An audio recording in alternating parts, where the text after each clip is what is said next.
Goblin School Library. Linda flew up to the center of the ceiling and waved her wand in a wild circle.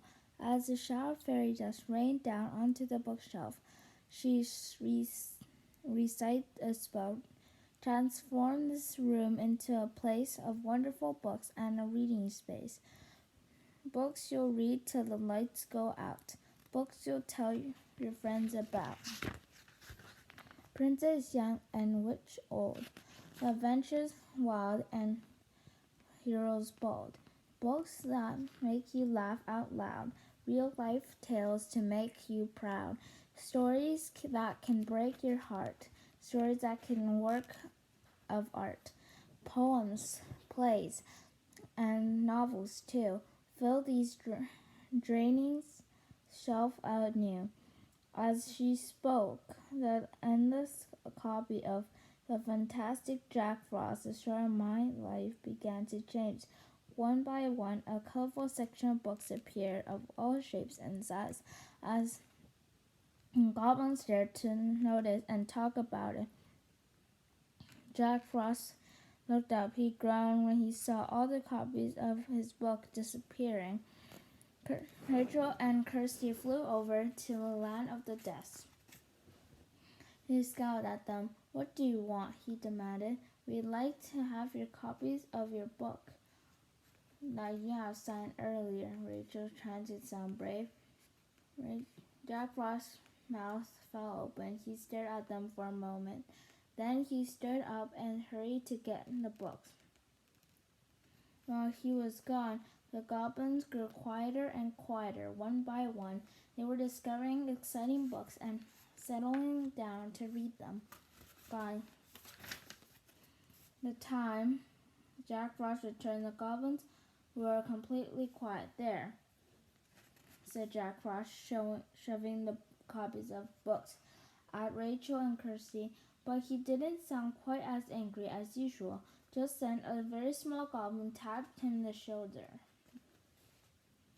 "I thought you might like this book, sir," said the goblin in a shaky voice.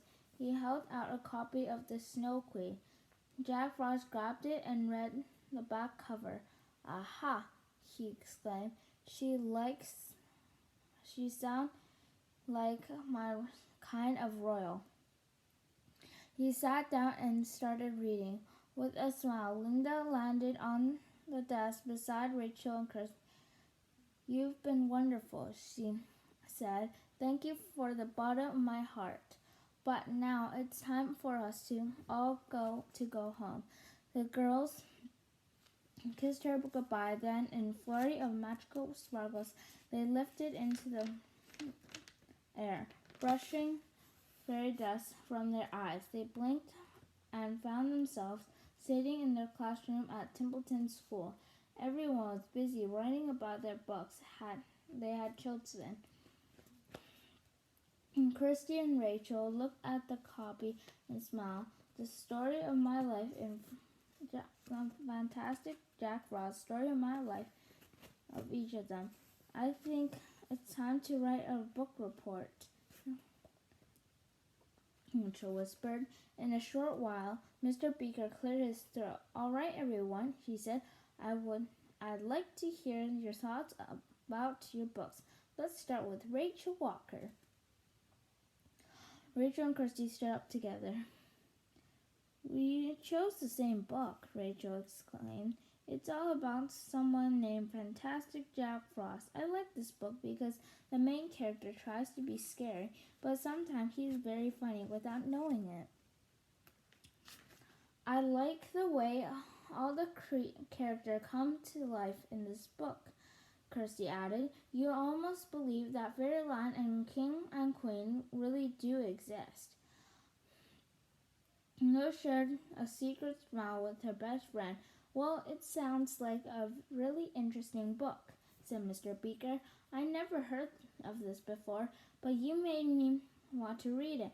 I think that the school superintendent would be very impressed with your reports and when she visits." Percy and Rachel sat down again as Adam started to read his book report. In all excitement, I forgot about the superintendent coming. Rachel whispered, I hope we can find the last magical golden badge before she arrives, or the whole visit would go wrong. Kirsty nodded and gave a little smile. Don't you know?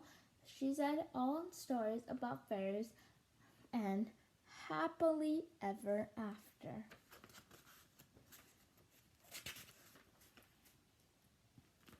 The